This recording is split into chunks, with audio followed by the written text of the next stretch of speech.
একটি রবিবারের দুপুর যখন পুরো সিটি পার্ক হাসি আর ঠাট্টায় মেতে উঠেছিল, রমেশ তার ৮ বছরের ছেলে আরভের হুইলচেয়ারটি চুপচাপ ঘাসের ওপর দিয়ে ঠেলে নিয়ে যাচ্ছিল। আরভ ২ বছর আগে ঘটা একটি দুর্ঘটনার পর থেকে দেখতে পায় না। কত হাসপাতাল আর ডাক্তার হাল ছেড়ে দিয়েছিল। তখনই মাটিতে মাখামাখি এক ছোট ছেলে সামনে এসে বলল, আঙ্কেল, আমাকে ওর চোখে একটু মাটি লাগাতে দিন। কি জানি, ও হয়তো আবার দেখতে পাবে। এটি শুষ্ক ঋতুর শুরুর দিকের এক রবিবারের দুপুর ছিল, যখন হালকা রোদ সিটি পার্কের সবুজ ঘাসের ওপর ছড়িয়েছিল। রমেশ তার ছেলে আরভের হুইলচেয়ারটিকে চওড়া পাতার গাছের সারির মধ্যে দিয়ে নিয়ে যাচ্ছিল। বাচ্চাদের হাসি, বেলুনের বাঁশি, মোবাইল স্পিকার থেকে বাজা সঙ্গীত, চাট পকোড়া আর কটন ক্যান্ডি বিক্রেতাদের আওয়াজ সব মিলে এক জীবন্ত পরিবেশ তৈরি করেছিল। কিন্তু রমেশের কাছে এই সব কিছু এক অচেনা পটভূমির মতো ছিল, কারণ তার হৃদয়ের পৃথিবী সেদিন থেকেই শান্ত হয়ে গিয়েছিল, যেদিন তার ছেলে চোখের দৃষ্টি হারিয়েছিল। আরব একসময় খুব চটপটে বাচ্চা ছিল, যার চোখ দুটো উজ্জ্বল ছিল, গলা ছিল ঘণ্টার মতো পরিষ্কার। সে লুডো খেলতে আর সুপারহিরো কমিক্স পড়তে খুব ভালোবাসত। কিন্তু ২ বছর আগে এক প্রবল বৃষ্টির রাত, শহরের খালের পুলের কাছে পিচ্ছিল রাস্তায় গাড়ি পিছলে গিয়ে উল্টে গেল। যখন রমেশ আর তার স্ত্রী লতার জ্ঞান ফিরল, তখন তাদের সামান্য চোট লেগেছিল, কিন্তু আরব গভীর কোমায় চলে গিয়েছিল। কিছু সপ্তাহ পর সে হাসপাতালে জেগে উঠল, কিন্তু সে কিছুই দেখতে পাচ্ছিল না। ডাক্তাররা সিদ্ধান্ত নিলেন যে চোখে কোনো আঘাত ছিল না, এমনকি মস্তিষ্কেও আঘাতের কোনো চিহ্ন ছিল না। তারা শুধু মাথা নেড়ে বলল, এটি একটি মনস্তাত্ত্বিক আঘাত, সাইকোলজিক্যাল ট্রমা হতে পারে। মনস্তাত্ত্বিক আঘাত শব্দটি একটি বন্ধ দরজার মতো ছিল, যার কোনো ওষুধ নেই, কোনো সার্জারি নেই, কোনো নির্দিষ্ট পথ নেই। তখন থেকে রমেশ আর লতার সফর বড় বড় হাসপাতাল, চোখের হাসপাতাল এবং এমনকি দক্ষিণ দিল্লির নামী বেসরকারি মনস্তাত্ত্বিক কেন্দ্র পর্যন্ত চলতে থাকল। সেরা ডাক্তার, আধুনিক সরঞ্জাম, উন্নত চিকিৎসা সবকিছুই চেষ্টা করা হলো, কিন্তু আরবের চোখের দৃষ্টি ফিরল না। টাকা কোনো সমস্যা ছিল না। রমেশ একটি কনস্ট্রাকশন কোম্পানি ডিরেক্টর ছিল, লতা একজন চিফ অ্যাকাউন্টেন্ট ছিল। তাদের কাছে সামর্থ্য ছিল, যোগাযোগ ছিল, কিন্তু তারা যা পেল তা হলো কেবল ডাক্তারদের সহানুভূতিপূর্ণ দৃষ্টি, সান্ত্বনা দেওয়ার মতো হাত মেলানো আর উপদেশ, ধৈর্য ধরুন, হয়তো সময় লাগবে। সময়, যা প্রতিটি অপেক্ষায় সবথেকে ভয়ানক জিনিস ছিল। এটি ধীরে ধীরে আর নির্মমভাবে আশার প্রতিটি কিরণ শেষ করে দিচ্ছিল। ১ মাস, তারপর ৩ মাস, তারপর ১ বছর। আলো তখনও উধাও ছিল। আরব হাসা, জেদ করা আর কান্না করাও ছেড়ে দিয়েছিল। সে যেন এক নিস্তব্ধ দুনিয়ায় ডুবে গিয়েছিল। সে একটি বিশেষ ক্লাসে পড়ত, যেখানে একজন শিক্ষিকা তাকে একা পড়াত। কিন্তু সে সবসময় চুপচাপ থাকত, কথা কম বলত আর সাড়া কম দিত। শুধু মাঝে মাঝে গভীর রাতে রমেশ তার ছেলেকে ঘুমে বিড়বিড় করতে শুনত, মাকে ডাকত আর তারপর ফুপিয়ে ফুপিয়ে কাঁদতে থাকত। লতা নিজেকে শক্ত করে নিতে শিখে গিয়েছিল, কম আশা করতে শিখেছিল, যাতে হতাশ কম হতে হয়। কিন্তু রমেশ তার উল্টোটা করল। সে সুযোগ খুঁজতে থাকল। যেখানেই কোনো ভালো কবিরাজ বা ডাক্তারের কথা শুনত, সে পৌঁছে যেত। প্রথাগত চিকিৎসার ডাক্তার থেকে শুরু করে স্কুলের মনস্তাত্ত্বিক এবং এমনকি অদ্ভুত সব জড়িবুটিওয়ালা আদিবাসী মানুষ পর্যন্ত। কেউ আগে টাকা চাইল, কেউ শুধু সত্যি ভক্তি, কিন্তু সবাই ব্যর্থ হল। প্রতি উইকেন্ডে আরবকে ৪ দেওয়ালের বন্দিদশা থেকে বাঁচানোর জন্য লতা পার্কে ঘুরতে যাওয়ার পরামর্শ দিল, যাতে সে মানুষের আওয়াজ শুনতে পারে, রোদ আর হাওয়া অনুভব করতে পারে, ঘাস আর গাছের গন্ধ নিতে পারে। রমেশ রাজি হয়ে গেল, যদিও তার মনে এখন এই বিষয়ে কোনো বিশ্বাস ছিল না যে পরিবেশ বদলালে মনস্তাত্ত্ব উন্নত হয়। সেদিনও তেমনই ছিল। এক হাওয়া বইতে থাকা রবিবারের দুপুর, রোদ শরীর গরম করার জন্য যথেষ্ট ছিল। রমেশ আরাফকে পার্কের কৃত্রিম লেকের চারপাশ দিয়ে ঘোরাচ্ছিল। হঠাৎ প্রায় ১০ বছরের এক ছেলে, রোগা পাতলা ফ্যাকাশে টি শার্ট আর নোংরা হাফ প্যান্ট পরা, খেলার মাঠের পেছনের খালি ঘাসের ময়দান থেকে দৌড়ে এলো আর আরাফের ঠিক সামনে দাঁড়িয়ে গেল। আঙ্কেল, আমাকেও চোখে একটু মাটি লাগাতে দিন, ছেলেটি বলল। কোনো দ্বিধা ছাড়াই তার গলা এত শান্ত ছিল, যেন সে কোনো খেলা খেলার প্রস্তাব দিচ্ছে। রমেশ থেমে গেল। তুমি কি বললে? আমি বললাম যে আমি এমন একটা জায়গা চিনি যেখানে ভালো মাটি আছে। আমার নানি এটা অন্ধ লোকেদের চিকিৎসা করার জন্য ব্যবহার করত। ও অন্ধ, তাই না? আমি দেখেছি। আরাফ সেই আওয়াজে আকৃষ্ট হল। সে নিজের মাথা সেই ছেলেটির দিকে ঘোরাল। তার ঠোঁট ধীরে ধীরে নড়ল। কে বাবা? রমেশ সতর্কভাবে তার ছেলের কাঁধে হাত রাখল। তোমার নাম কি? তুমি এমন কেন করছো? আমার নাম রাজু। আমার নানি বলতো যে পবিত্র মাটি মুক্তি দেয়, কিন্তু এটা পরিষ্কার ঝর্ণার পাশের মাটি হতে হবে যেখান থেকে জল বেরোয়। ওর এই মাটির দরকার, আমার কাছে সামান্য আছে। রমেশ চারপাশ দেখল। সে গার্ডকে ডাকতেই যাচ্ছিল, কারণ তার মনে হচ্ছিল এটা কোনো জালিয়াতি। কিন্তু তারপর আরাবের চোখ তাকে থামিয়ে দিল। মনে হচ্ছিল যেন সে হাসছে, এক খুব ছোট হাসি, যা তার ভাবলেশহীন মুখে এত দীর্ঘ সময় পর দেখা গিয়েছিল। বাবা, আমাকে একবার চেষ্টা করতে দাও। রমেশ সেখানেই দাঁড়িয়ে থাকল, বুঝতে পারছিল না কি করবে। তার স্ত্রী কয়েকশো মিটার দূরে জলখাবার কিনছিল। সে গত 2 বছরে আরফকে এতটা সক্রিয় কখনো দেখেনি। তার মন দ্বিধায় ছিল। তার যুক্তি চিৎকার করে বলছিল যে এটা কুসংস্কার, অযৌক্তিক। কিন্তু তার ছেলের চোখ প্রার্থনা করছিল, আশা করছিল, এতটা জীবন্ত যে সে না বলতে পারল না। ঠিক সেই সময় লতা সমোসা আর একটি ঠান্ডা বোতল নিয়ে ফিরে এলো। অদ্ভুত দৃশ্য দেখে সে দ্রুত এগিয়ে এলো। কি ব্যাপার রমেশ? এই ছেলেটি বলছে যে ও মাটি দিয়ে আরফের সাহায্য করতে পারে, সে ধীরে আর বিভ্রান্ত হয়ে বলল। লতার চোখ বড় হয়ে গেল, আর তারপর সে শুকনো হাসি হাসল। হে ভগবান, তুমি কি এইসব কথায় বিশ্বাস করো? আগে আরফের কথা তো শোনো, সে বলল। ছেলে বলছে যে ও চেষ্টা করতে চায়। লতা আরফকে দেখল। ও চুপচাপ বসেছিল, কিন্তু ওর হাত হুইলচেয়ারের হ্যান্ডেলকে শক্ত করে ধরেছিল। তুমি সত্যি চাও? ও জিজ্ঞেস করল। হ্যাঁ, আমি খুব ক্লান্ত মা। সবাই আমাকে একটা ভেঙে যাওয়া জিনিসের মতো দেখে। আমি শুধু জানতে চাই কোনো আশা আছে কিনা। লতা তার গলা পরিষ্কার করল আর মুখ ফিরিয়ে নিল। তার চোখ লাল হয়ে গিয়েছিল। রাজু লতাকে কোনো অভিযোগ ছাড়াই দেখল, শুধু এক দৃঢ়তার সাথে যা অভাবে থাকা বাচ্চার মধ্যে বিরল। সে চুপচাপ দাঁড়িয়ে থাকল, নিজের বুকের ওপর ঝোলানো ছোট ব্যাগের ফিতে শক্ত করে ধরে। তার গলা ছিল ধীর কিন্তু পরিষ্কার। আমি টাকা নেব না, আমি কাউকে বিশ্বাস করার জন্য জোর করছি না। কিন্তু আমার নানি বলতো, যদি আমরা কারো দুঃখ দেখি আর আমরা সাহায্য করতে পারি, তবে আমাদের করা উচিত। আমি শুধু চেষ্টা করতে চাই, যদি আপনারা অনুমতি দেন। রমেশ আর লতা চুপ হয়ে গেল। তারা সাদা কোট পরা লোক থেকে শুরু করে বিশ্বাসের সুযোগ নেওয়া অনেক লোকের থেকে অনেক প্রতিশ্রুতি আর অলৌকিক কথা শুনেছিল, কিন্তু এই ছেলেটির মধ্যে প্রতারণার কোনো চিহ্ন ছিল না। তার কথা বলার ধরন মুখস্থ করা ছিল না, সে রাজি করানোর বা জোর করার চেষ্টা করছিল না। শুধু এক গ্রাম্য সততা ছিল, যেমন শৈশব থেকেই তার নানি তাকে আগুনের পাশে বসে গল্প শুনিয়ে শিখিয়েছে। আরাফ এখনও হুইলচেয়ারে চুপচাপ বসেছিল। সে ফিসফিস করে বলল, মা, আমি ওর সাথে দেখা করতে চাই। কয়েক মাসে প্রথমবার সে তার মাকে এক স্পষ্ট অনুভূতির সাথে ডাকল। আগের মতো ঘোরের মধ্যে কথা বলার মতো নয়, বরং এক সত্যি ইচ্ছা। রমেশ রাজুকে পরের দিন দুপুর ঠিক 2টোয় বাড়ি আসতে বলল। যদি সে সত্যি গম্ভীর হয়, তবে তারাও এটি গম্ভীরভাবেই করবে। সে বলল, পার্কের মাঝখানে নয়, গোলমালের মধ্যে নয়। যদি কিছু হয়, তবে আমরা তোমার পাশে থাকব। রাজু কিছু না বলে মাথা নাড়ল। যাওয়ার আগে ও আরাবের দিকে ফিরল আর ধীরে বলল, তুমি আমার অপেক্ষা করো। আমি কোনো অলৌকিক ঘটনার প্রতিশ্রুতি দিচ্ছি না, কিন্তু আমার নানি বলতো, কিছু জিনিস আমরা চোখে দেখতে পাই না, কিন্তু আমাদের মন সেগুলো ভালো করে জানে। এই বলে সেই ছেলেটি দৌড়ে পার্কের ভিড়ের মধ্যে মিলিয়ে গেল, যেন শোরগোল ভরা জীবনের মাঝে ধুলোর এক ছোট কণা। সেদিন রাতে দক্ষিণ দিল্লির আলিশান বাড়িতে রাতের খাবার নিস্তব্ধতায় কাটল। রমেশ তার স্ত্রীকে বাসন পরিষ্কার করতে দেখল, আর তারপর চুপচাপ খাবার খেতে থাকা আরাবের দিকে ফিরল। তার মন দ্বন্দ্বে ভরা ছিল। তার বিশ্বাস ছিল না যে মাটি আরোগ্য দিতে পারে। সে একজন কারিগরি মানুষ ছিল যে সংখ্যা, প্রক্রিয়া আর বৈজ্ঞানিক পরীক্ষায় বিশ্বাস করত। কিন্তু একই সাথে সে রাজুর কথা শুনে তার ছেলের চোখে আসা ক্ষণিকের উজ্জ্বলতাকে অস্বীকার করতে পারছিল না। হয়তো 2 বছরে এই প্রথমবার আরাফ তার বাবা মা ছাড়া কাউকে সত্যি শুনেছিল। সে উঠল, বারান্দায় গেল, আকাশ দেখল। পাতলা মেঘের পেছনে চাঁদের এক ঝাপসা আর শান্ত ঝলক দেখা যাচ্ছিল। হঠাৎ তার এক প্রবাদ মনে পড়ল, বিজ্ঞান আলো, কিন্তু বিশ্বাস একটি স্ফুলিঙ্গ। পরের দিন ঠিক 2টোয় দরজার বেল বাজল। রাজু গেটে দাঁড়িয়েছিল। তার মুখ পরিষ্কার ছিল, চুল আঁচড়ানো ছিল। জামাকাপড় এখনও পুরনো ছিল, কিন্তু ভালো করে ধোয়া আর রোদে শোকানো ছিল।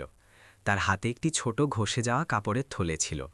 বাড়িতে ঢুকতেই তার চোখ উঁচু ছাদ, চকচকে পাথরের মেঝে আর পারিবারিক ছবিতে ভরা কাচের আলমারি দেখে বড় বড় হয়ে গেল। কত সুন্দর বাড়ি, রাজু বলল। তার গলায় কোনো ঈর্ষা ছিল না। এটা তোমার পরিবারের বাড়ি, রমেশ ধীরে উত্তর দিল। আরাফ সোফায় আগে থেকেই অপেক্ষা করছিল। তার হাত দুটো কোলের ওপর গুছিয়ে রাখা ছিল। তার মুখে ঘাবড়ে যাওয়ার ছাপ স্পষ্ট ছিল। রাজু কাছে এলো, আরবের ঠিক সামনে মেঝেতে বসে পড়ল, যেন এটাই স্বাভাবিক। আবারও নমস্কার, সে হাসি খুশি গলায় বলল। আজ আমরা একটু চেষ্টা করব। লতা কয়েক পা দূরে বসেছিল, তার হাত দুটো একে অপরের সাথে জড়ানো ছিল। তার চোখে অর্ধেক সতর্কতা আর অর্ধেক বিভ্রান্তি ছিল। রাজু, ও বলতে শুরু করল, এর আগে যে তুমি কিছু করো, আমি জানতে চাই তোমার বাবা মা কোথায়, তুমি কার সাথে থাকো। রাজু মাথা ঘোরালো না, শুধু একটু নিচে ঝুঁকল। আমি আমার মাসির সাথে থাকি। যখন জায়গা থাকে তখন আমি থাকি, যখন জায়গা থাকে না তখন আমি হনুমান মন্দিরের পাশের এক অনাথালয়ে চলে যাই। আমার বাবা তখন চলে গিয়েছিল যখন আমি 5 বছরের ছিলাম, আর আমার মা কাজ করার জন্য দূরে চলে গিয়েছিল, আর তারপর কখনো ফিরে আসেনি। আমি আমার নানির সাথে বড় হয়েছি, উনি মারা গেছেন। কোনো চোখের জল ছিল না, শুধু এক সত্যি ছিল, যা প্রতিদিন খাওয়া দাওয়ার মতো বলা হতো। রমেশ তার স্ত্রীর দিকে দেখল আর ধীরে মাথা নাড়ল। তারা বুঝতে পারল যে এটি এক বাচ্চার কোনো মশকরা নয়, বরং এক এমন বাচ্চার সত্যি প্রচেষ্টা যে অনেক বিচ্ছেদ দেখেছে। রাজু কাপড়ের থলে খুলল আর একটি ছোট কাঁচের শিশি বের করল, যার ভেতরে গাঢ় বাদামি রঙের মাটি ছিল। আমার নানি এটাকে উৎসের মাটি বলতো। আমার গ্রামে একটি ছোট নদী আছে, যার জল পাহাড়ের পাথর দিয়ে বয়ে আসে আর একেবারে পরিষ্কার। নানি বলতো যে যেখান থেকে জল শুরু হয় সেখানকার মাটিতে অনেক ভালো জিনিস থাকে। কিন্তু উনি এটাও বলেছিলেন যে এই মাটি ওষুধ নয়, এটা শুধু পথ খুলে দেয়। সেই পথে চলতে হবে কিনা সেটা আমাদের ওপর নির্ভর করে। রাজু একটি পরিষ্কার তোয়ালে সামান্য জল চাইল আর আরাবের চোখের চারদিকে মাটি লাগানো শুরু করল। তার হাতের নড়াচড়া ছিল ধীর আর কোমল, যেমন এক মা তার অসুস্থ বাচ্চাকে আদর করে। আরব ঠান্ডা মাটির ছোঁয়া ত্বকে লাগতেই একটু চমকে উঠল, কিন্তু সে প্রতিবাদ করল না। শুধু কিছুক্ষণ ঠান্ডা লাগবে, রাজু ফিসফিস করল। তারপর আমি তোমাকে একটা গল্প শোনাব। আর সে গল্প শোনাতে শুরু করল। এটি কোনো জাদুকরী গল্প ছিল না, বরং একটি সাধারণ গল্প ছিল, এক ছেলের যে অন্ধকারকে ভয় পেত, কারণ তার মনে হতো তাতে রাক্ষস আছে। কিন্তু তার নানি তাকে শিখিয়েছিল যে অন্ধকারের কোনো আকার হয় না, ওটা তো শুধু সেই জায়গা যেখানে আলো এখনো পৌঁছায়নি, আর আলো সবসময় আসে, শুধু অপেক্ষা করার ধৈর্য থাকতে হবে। আরব শুনছিল, সে তার চোখ বন্ধ করে নিল, সমানভাবে শ্বাস নিল, আর তারপর ধীরে হাসল। আমার ভালো লাগছে, সে ধীরে বলল। রমেশ তার স্ত্রীর হাত ধীরে চাপ দিল। দুজনে কিছু বলল না, শুধু চুপচাপ দেখতে থাকল। রাজুর নড়াচড়া নয়, বরং নিজের ছেলের মুখ, মাসখানেকের মধ্যে প্রথমবার শান্ত। 15 মিনিট কেটে গেল। রাজু ভেজা তোয়ালে দিয়ে ধীরে ধীরে মাটি পরিষ্কার করল। হয়ে গেছে, সে বলল। এবার নিজের চোখ খোলার চেষ্টা করো, তখনই দেখার দরকার নেই, শুধু চেষ্টা করো। আরব নিজের চোখ খুলল। আলো তার চোখের মণিতে এক দুর্বল শিখার মতো প্রবেশ করল। সে ধীরে চোখের পাতা ফেলল আর বলল, আমার মনে হচ্ছে যে আমি বাবা আর মায়ের ছায়া দেখতে পাচ্ছি, ঝাপসা ঝাপসা। রমেশ প্রতিক্রিয়া দিতে পারল না যখন লতা তার মুখে হাত দিয়ে নিল। তার গলা বুঝে এলো। এটি একটি বিভ্রম হতে পারত, এটি শুধু আলোর প্রতিফলন হতে পারত, কিন্তু তাদের জন্য সেই মুহূর্তটি এক ঝড়ের পর খোলা এক ছোট দরজার মতো ছিল। সেই পুরো সন্ধ্যায় বাড়িতে কেউই শান্তিতে ঘুমাতে পারল না। লতা জানলার দিকে পাশ ফিরে শুয়েছিল, তার চোখ অন্ধকারে খোলা ছিল। সে ছাদে কোথাও টিকটিকির আওয়াজ পরিষ্কার শুনতে পাচ্ছিল। রমেশ পাশে শুয়েছিল, তার হাত তার কপালে ছিল, সেও অস্থির ছিল। তারা একে অপরকে একটি শব্দও বলল না, কিন্তু প্রত্যেকের হৃদয়ে এমন এক দ্বন্দ্ব ছিল যাকে তারা নাম দিতে পারছিল না। যা কিছু দুপুরে হয়েছিল তা এখনও এক ধীর গতির সিনেমার মতো চলছিল। আরব চোখ খোলার সময় তার মনিতে ঝিলিক দেওয়া আলো যা প্রায় নিভে গিয়েছিল, আর তার মুখে ধীরে ধীরে ছড়িয়ে পড়া নিস্তব্ধ খুশি যখন সে বলল যে সে তার বাবা মায়ের ছায়া দেখতে পাচ্ছে। লতা সবথেকে আগে কথা তুলল যখন ভোরের প্রথম কিরণ জানলা দিয়ে ভেতরে এলো। রান্নাঘরে যখন কফি মেশিনের শব্দ এখনও চলছিল। সে নিজের কাপ টেবিলে রাখল আর সরাসরি তার স্বামীকে দেখল। আপনার কি ইচ্ছা? তার গলা কর্কশ ছিল না, কিন্তু কাচের মতো ঠান্ডা আর শক্ত ছিল। রমেশ খবরের কাগজ নিচে রাখল আর ওপরে দেখল। তোমার কি মানে? আপনি জানেন ওই ছেলেটি মাটি দিয়ে চিকিৎসার কথা, এর কোনো ভিত্তি নেই, এটা বৈজ্ঞানিক নয়, এর কোনো প্রমাণ নেই, আমি চাই না আরব ওই রকম অস্পষ্ট জিনিসের মধ্যে ভাসুক। রমেশ গভীর শ্বাস নিল। আমি জানি লতা, কিন্তু তুমি কি আরবকে দেখনি? ও হেসেছে, ও নিজের সাথে কথা বলেছে। তোমার কি মনে আছে ও শেষবার কিছু করার জন্য কবে বলেছিল? আমার মনে আছে, লতা উত্তর দিল। তার গলা বুঝে এলো। আমার প্রতিবার মনে আছে, যখন ও নিষ্ক্রিয় হয়ে বসে থাকত। প্রতিবার যখন আমাকে ওকে খাওয়ার জন্য, জল খাওয়ার জন্য, জামাকাপড় বদলানোর জন্য মনে করিয়ে দিতে হতো। কিন্তু কিন্তু যদি আমরা ওকে আশা দিই আর তারপর ওকে হতাশ হতে দেখি, তবে সেটা অনেক গুণ বেশি যন্ত্রণাদায়ক হবে। রমেশ উঠে সিঙ্কের কাছে গেল আর জলের কল জোরে খুলে দিল, যেন সে নিজের চেপে রাখা আবেগগুলোকে ধুয়ে দিতে চায়। আমারও ভয় লাগে, কিন্তু তুমি কি গতকাল ওকে আলাদা দেখলে না? ওর চোখে উজ্জ্বলতা ছিল, দেখার জন্য নয়, বরং এই বিশ্বাস করার জন্য যে ও দেখতে পাচ্ছে। আমি দুর্ঘটনার পর থেকে ওকে এতটা জীবন্ত কখনো দেখিনি। সেটা কারণও একটা বাচ্চা, অন্ধবিশ্বাসে সহজেই আহত হওয়ার মতো, লতা বলল, কফির কাপের চারপাশে নিজের হাত শক্ত করে। আমি শুধু ওর সুরক্ষা করতে চাই। কথাবার্তা নিস্তব্ধতায় শেষ হল। কোনো সিদ্ধান্ত নেই, শুধু বাবা মায়ের মধ্যেই দুশ্চিন্তার এক মেঘ ভাসছিল। প্রত্যেকে নিজের বাচ্চাকে নিজের মতো করে ভালোবাসত, প্রত্যেকে নিজের বাচ্চাকে হারানোর ভয় নিজের মতো করে পেত। নিজের ঘরে আরব সকাল 7টায় উঠল, স্বাভাবিকের থেকে তাড়াতাড়ি। সে ধীরে আড়মোড়া ভাঙল, রান্নাঘর থেকে আসা আওয়াজগুলো শুনল, তারপর ধীরে ধীরে বিছানা থেকে উঠল। দরজার দিকে হাতড়ে হাতড়ে দেওয়ালের কিনারে হাত বোলাতে বোলাতে। বাবা মা, দুর্বল কিন্তু পরিষ্কার আওয়াজ। রমেশ আর লতা দুজনকে থামিয়ে দিল। রমেশ সবার আগে নিজের ছেলেকে সাহায্য করার জন্য দৌড়ে গেল। এ তো তাড়াতাড়ি উঠে গেলে বাবা। বাবা, কাল যে রাজু ভাইয়া এসেছিল, ও আবার আসবে তাই না? আমি ওর সাথে আবার দেখা করতে চাই। লতা কাছে এলো, তার গলা নরম ছিল। আরব বাবা, কালকের কথা শুধু এতটুকুই ছিল যে ও সাহায্য করতে চেয়েছিল। এটা নিশ্চিত নয় যে এর কোনো ফল হবে, তুমি বোঝো? আরব ধীরে মাথা নাড়ল আর তারপর ফিসফিস করল, আমি বুঝি, কিন্তু আমার খুব ভালো লেগেছে। আমার এখন আর ভয় লাগে না। আমি শুধু একবার আর চেষ্টা করতে চাই। যদি এটা কাজ না করে তবে কোনো ব্যাপার না, কিন্তু যদি এটা কাজ করে যায় তবে? আরবের প্রশ্ন নিস্তব্ধতায় প্রতিধ্বনিত হল, তার বাবা মায়ের মনের গভীরে গেঁথে গেল। যদি এটা কাজ করে যায় তবে? এক নাজুক ধারণা, কিন্তু এমন এক আকাঙ্ক্ষা যাকে অস্বীকার করা যায় না। রমেশ চেয়ারে বসে পড়ল আর নিজের ছেলেকে জড়িয়ে ধরল।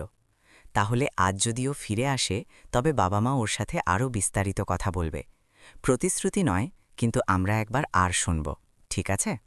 আরফ মাথা নাড়ল, নিজের বাবার পিঠে হাত বোলাল। তার মুখ তার বাবার বুকের সাথে লেগে গেল, সুরক্ষার অনুভূতি খুঁজে পাওয়ার আশায়। সেই দুপুর ঠিক 2টোয় দরজার বেল আবার বাজল। রাজু গেটে দাঁড়িয়েছিল। তার চুল কালকের থেকে বেশি পরিপাটি ছিল। তার হাতে এখনও সেই পুরনো কাপড়ের থলে ছিল। রমেশ গেট খুলল, চুপচাপ তাকে ভেতরে আসার ইশারা করল। লিভিং রুমে লতা একটি চেয়ার, টিস্যু পেপার আর এক গ্লাস জল তৈরি রেখেছিল, যেন কোনো ডাক্তারের পরামর্শ নেওয়ার প্রস্তুতি নিচ্ছে।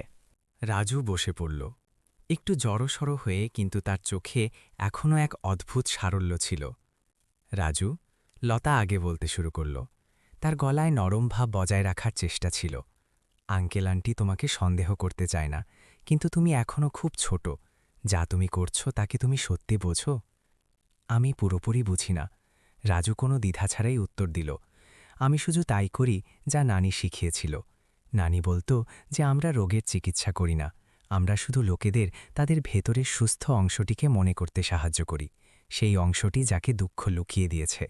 সেই উত্তরে কোনো রহস্যময় রং ছিল না, কোনো বাড়িয়ে বলা কথা ছিল না, বরং এক বাচ্চার পক্ষ থেকে এক মানবিক সংজ্ঞা ছিল, যার কাছে কোনো ডিগ্রি ছিল না।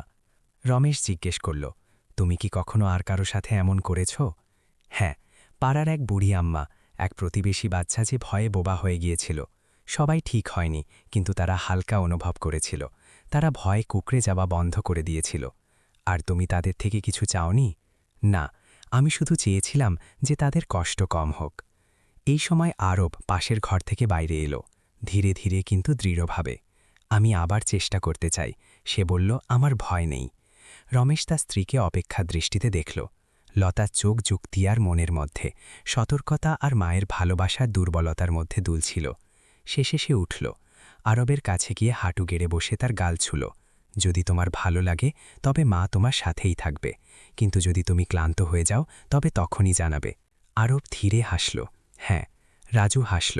এটি কোনো চিকিৎসা করা ব্যক্তির হাসি ছিল না, বরং এক বন্ধুর হাসি ছিল যে কারো সাথে অন্ধকার জঙ্গল দিয়ে যাওয়ার জন্য প্রস্তুত, শুধু হাতে এক ছোট লণ্ঠন নিয়ে। সেই দুপুরে সূর্যের তাপ কমে গিয়েছিল। আলোর কিরণ বড় জানলা দিয়ে ছিটকে আলিশান লিভিং রুমে আসছিল, যা এখন এক অদ্ভুত শান্তিতে ভুলে গিয়েছিল। রমেশের পরিবার ঘরের মাঝখানে খালি জায়গা করার জন্য সাধারণ বসার জায়গা পরিষ্কার করে দিয়েছিল, আর রাজুর বসার জন্য একটি পাতলা কার্পেট পেতে দিয়েছিল। ছোট টেবিলটিকে একপাশে করে দেওয়া হয়েছিল, সোফাটিকেও ঘুরিয়ে দেওয়া হয়েছিল, যাতে আরাভ রাজুর সামনে আরামে বসতে পারে। বাড়িতে পরিবেশ উত্তেজনাকর ছিল না, কিন্তু এক নাজুক আশার সাথে মিশে থাকা সাবধানে ভারী ছিল। রমেশ দূরে একটি চেয়ারে বসেছিল, হাতে জলের গ্লাস ছিল, কিন্তু সে এক ফোঁটা পান করেনি।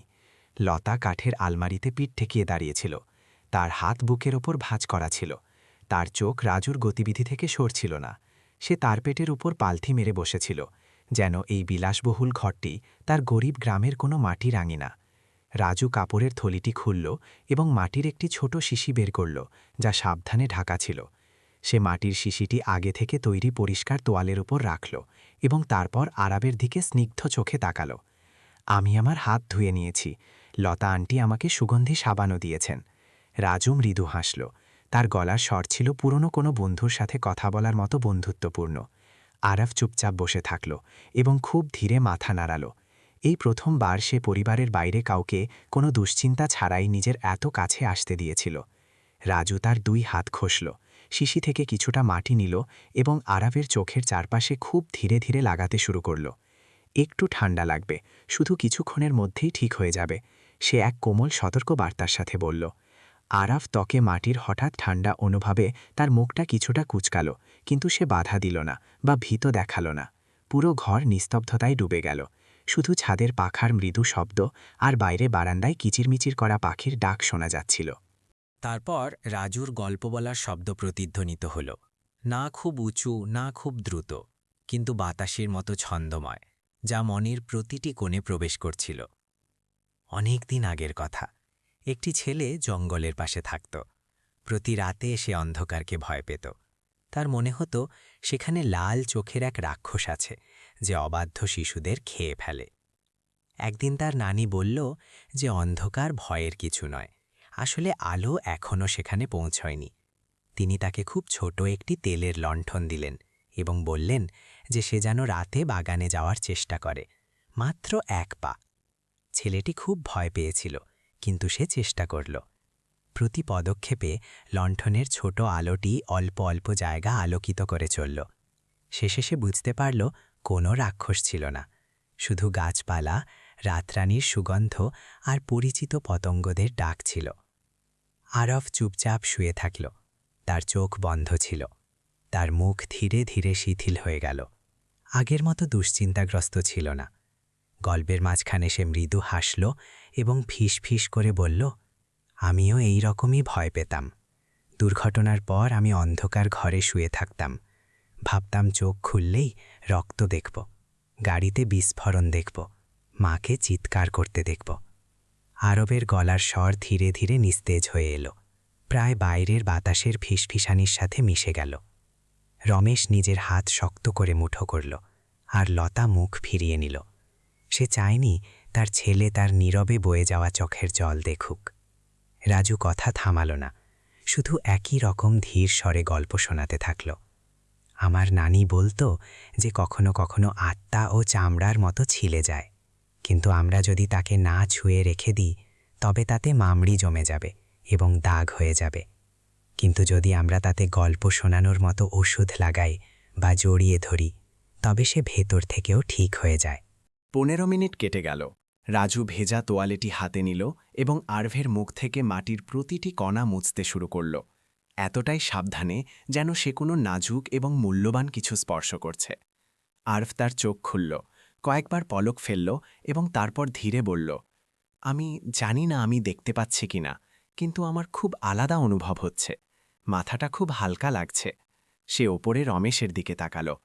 পাপা, আমি কোথাও আলোর একটা বিন্দু দেখতে পাচ্ছি, যেমন কোনো ছায়া চলে গেল। পরিষ্কার নয়, কিন্তু আগের মতো অন্ধকার নেই। রমেশ সেখানেই স্থির হয়ে গেল। তার হাত কাঁপছিল। লতা নিজের মুখে হাত চাপা দিল এবং তারপর দ্রুত তার ছেলের কাছে এলো। হাঁটু গেড়ে বসে আরভের হাত শক্ত করে ধরল। তুমি সত্যি কিছু দেখতে পাচ্ছ? হ্যাঁ, যেমন পাপা জানলার পাশ দিয়ে গেল, কিন্তু ঝাপসা ঝাপসা। পুরো ঘর যেন শ্বাস নিতে ভুলে গেল। রাজু জোরে হাসল না, হাততালি দিল না, শুধু আরভকে উষ্ণ চোখে দেখল। এটি প্রথম আলো যা ফিরে এসেছে, একটি ছোট আগুনের মতো। একে ধীরে ধীরে শ্বাস দিতে হবে, যাতে এটি নিভে না যায়। আমরা পরের বার আবার করব, ঠিক আছে? আরভ মাথা নাড়ল, কোনো দ্বিধা বা সন্দেহ ছাড়াই। তার ঝাপসা দৃষ্টিতেও এক স্পষ্ট সংকল্পের উজ্জ্বলতা ছিল। রমেশের হঠাৎ মনে হল তার পা দুর্বল হয়ে গেছে, যেন সে দাঁড়াতে পারছে না। সে তার ছেলের পাশে বসে পড়ল, তাকে জড়িয়ে ধরল এবং ফিসফিসিয়ে বলল, তুমি খুব সাহসী আরভ। লতাও নিজের কঠোরতা ধরে রাখতে পারল না। তার চোখের জল ছেলের কাঁধে পড়ল। 2 বছরে এই প্রথমবার তারা তিনজন এমন এক মুহূর্তে একে অপরকে জড়িয়ে ধরছিল, যা বেদনাদায়ক, আরামদায়ক এবং আশায় ভরা ছিল। সেই প্রথম সাক্ষাতের পর ঘরের পরিবেশ বদলে গেল। কেউ খোলাখুলি কিছু বলল না, কিন্তু প্রতিটি ছোট কাজ আলাদা ছিল। রমেশ এখন আগের মতো রাত জেগে মেডিকেল রিপোর্ট পড়ত না। লতা এখন তার ছেলেকে দেখার সময় ভারী মুখ করে থাকত না, এবং আরাভের মধ্যে সবচেয়ে স্পষ্ট পরিবর্তন এলো। সে দ্রুত উঠতে লাগল, সময় জিজ্ঞাসা করতে লাগল, বাগানে বসে পাখির কিচিরমিচির শুনতে চাইত, গল্প শুনতে চাইত, জানলা কাঁপিয়ে রোদের রং অনুভব করতে চাইত। সে এটা বলেনি যে সে পরিষ্কার দেখতে পাচ্ছে, কিন্তু সব সময় ফিসফিস করে বলতো যে কিছু ধীরে ধীরে ফিরে আসছে। এটি শুধু আলো ছিল না, বরং বিশ্বাস ছিল। এক এমন শিশুর ভেতরের জীবন ছিল যে ভয়ে জমে গিয়েছিল। রাজু পরের দিন দুপুরে এবং তারপরে দুপুরেও ফিরে এলো। প্রতিদিন সে মাটির একটি ছোট নতুন শিশি আনত, এতটাই সাবধানে যেন কোনো ধন সম্পদ। সে কখনোই তাড়াহুড়ো করত না, কখনো কোনো নির্দিষ্ট কথা বলতো না। সে শুধু সেটাই করত যা সে জানত। নিজের হাত ভালো করে ধুতো, কিছুটা মাটি নিত, আরভের চোখের চারপাশে ধীরে ধীরে লাগাতো এবং তারপর গল্প শোনাতে শুরু করে দিত। সেই গল্পগুলোতে জাদুকরি কিছু ছিল না, কোনো পরী ছিল না, কোনো জাদু ছিল না। সেগুলো ছিল লোকগাথা, যা এক নতুনভাবে শোনানো হতো। একটি মেয়ে যে কোনো এক আঘাতের পর তার কণ্ঠস্বর হারিয়ে ফেলেছিল। একটি ছেলে যে খুব ভয়ের কারণে বাড়ির রাস্তা ভুলে গিয়েছিল। একজন মানুষ যে নিজের স্মৃতি হারিয়ে ফেলেছিল, কারণ তার মনে হয়েছিল তাকে কেউ ভালোবাসে না। প্রতিবার শোনানোর সময় রাজুর গলার স্বরে একটি ছন্দ এবং কোমল নজর থাকত, যা আরবের হৃদয়ের দুশ্চিন্তাকেও ঘুম পাড়িয়ে দিত। আরব শুরুতে শুধু শুনত, কিন্তু তৃতীয়বার সে প্রশ্ন করা শুরু করল। সেই মেয়েটি কি তার কণ্ঠস্বর ফিরে পেয়েছিল, বা সেই ছেলেটি কী কারণে এত ভয় পেয়েছিল যে রাস্তা ভুলে গিয়েছিল? সেই প্রশ্নগুলো শুধু কৌতূহল ছিল না, বরং সহানুভূতি ছিল। সে ধীরে ধীরে নিজেকে রাজুর শোনানো প্রতিটি চরিত্রের মধ্যে দেখতে পাচ্ছিল। তারপর একদিন মাটি মোছার পর সে রাজুর মুখে হাত বুলিয়ে বলল, আমার এখন আর ভয় লাগে না, আমার মাটির ঠান্ডাও ভালো লাগে, যেমন মা আমার মুখ ধুইয়ে দিত ছোটবেলায়। রমেশ এবং লতা শুরুতে সবসময় পাশে বসত, প্রতিটি খুঁটিনাটি নীরবে দেখত। প্রথম কয়েকটা সেশন তাদের দুশ্চিন্তায় রেখেছিল। তারা সবসময় কোনো সমস্যার ক্ষেত্রে হস্তক্ষেপ করার জন্য তৈরি থাকত। কিন্তু পঞ্চম সেশন নাগাদ তারা আরব এবং রাজুকে তাদের নিজস্ব সময় দেওয়ার জন্য পিছু হটতে শুরু করল। রাজু কখনও আরবের ব্যক্তিগত জীবনের বিষয়ে জিজ্ঞাসা করেনি, দুর্ঘটনা সম্পর্কে জিজ্ঞাসা করেনি, যন্ত্রণাদায়ক স্মৃতিগুলোকে খুঁচিয়ে দেখেনি। সে শুধু গল্পগুলোকে একটি সেতুর মতো ব্যবহার করেছিল, যাতে আরবকে অন্ধকার থেকে আলোতে আনা যায়, পদক্ষেপ অনুযায়ী কোনো চাপ ছাড়াই। সপ্তম দিনে যখন রাজু মাটির স্তর সরালো, তখন আরব অনেকবার চোখের পলক ফেলল এবং তারপর ধীরে হাসল। আমি দেখলাম আঙিনার সামনের গাছের ছায়া নড়ছে, হয়তো হাওয়া বইছে, তাই না? রমেশ দরজা দিয়ে ভেতরে এলো, তার গলার স্বর কাঁপছিল। হ্যাঁ বেটা, হালকা হাওয়া বইছে। মা বারান্দায় একটি উইনচাইমও ঝুলিয়েছে, তুমি কি শুনতে পাচ্ছ? শুনতে পাচ্ছি, আগে খেয়াল করিনি, এখন পরিষ্কার শোনা যাচ্ছে। যেমন যখন আমরা সিমলা গিয়েছিলাম তখন যেমন শব্দ হতো, পাপা আপনার মনে আছে? এই কথাটি রমেশকে চোখের জল আটকাতে দিল না। প্রথমবার আরব নিজে কোনো পুরনো স্মৃতির উল্লেখ করেছিল, দুর্ঘটনার আগের জীবনের একটি টুকরো। না কেবল তার চোখ, বরং তার হৃদয়ও সুস্থ হচ্ছিল। আরবের সুস্থ হওয়াটা হঠাৎ করে হয়নি। এটি সময়কে বদলে দেওয়ার মতো কোনো অলৌকিক ঘটনা ছিল না। এটি ধীরে ধীরে একটু একটু করে এলো। ঝাপসা ছায়া দেখা থেকে শুরু করে বাবার জুতোর ফিতে বাঁধার জন্য ঝোকার সময় তার আকার চেনা, তারপর মেঝের ওপর রোদের উজ্জ্বলতা পরিষ্কার দেখা, নিজের মায়ের শাড়ির রং চেনা পর্যন্ত। প্রথম দিকের ছবিগুলো ঝাপসা কাচের ভেতরের মতো ছিল, কিন্তু ধীরে ধীরে পরিষ্কার হতে থাকল। সবচেয়ে গুরুত্বপূর্ণ বিষয় এটি ছিল না যে সে কতটা দেখতে পাচ্ছে, বরং এটি ছিল যে সে নিজেকে কিভাবে দেখছে। এখন সে আর সেই ভেঙে পড়া শিশুটি ছিল না যা সে ভেবেছিল, বরং একজন এমন ব্যক্তি ছিল যে সুস্থ হতে শিখছিল, বিশ্বাস করতে শিখছিল। রাজু নিয়মিতভাবে গল্প শোনানোর নিজের অভ্যাস বজায় রাখল, প্রতিদিন এক নতুন গল্প। কিন্তু একবার সে পরিবর্তন করল। অন্যদের কথা শোনানোর পরিবর্তে সে নিজের সম্পর্কে শোনাল। ছেলেবেলায় আমিও অন্ধকারকে ভয় পেতাম। যখন আমার নানি মারা গেলেন তখন আমি শুতে পারতাম না। আমার মনে হতো যখনই আমি চোখ বন্ধ করব, নানি চিরকালের জন্য চলে যাবে, কখনো ফিরে আসবে না।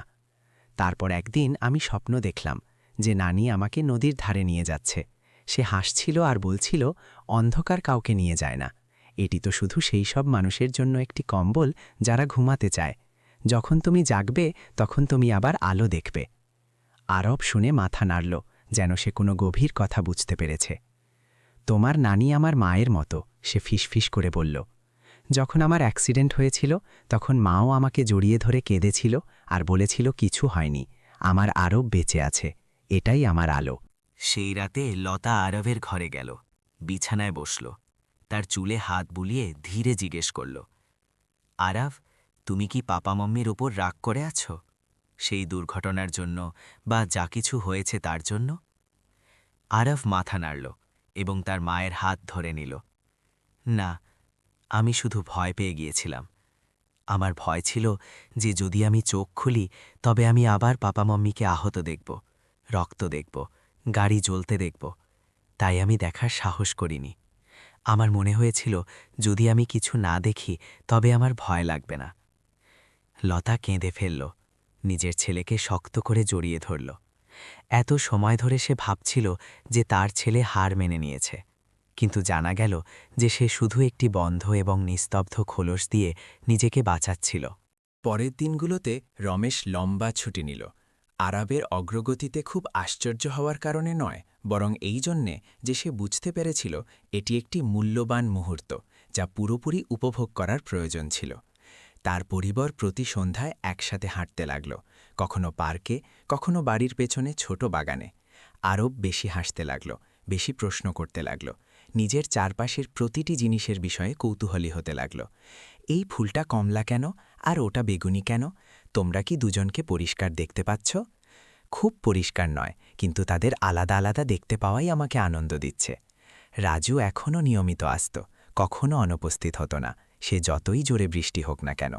সে বলেছিল যে তার নানি বলতো যে যখন আমরা কারো চোখ খুলতে সাহায্য করতে শুরু করি তখন আমরা নিজের হৃদয় খুলতেও শিখছি।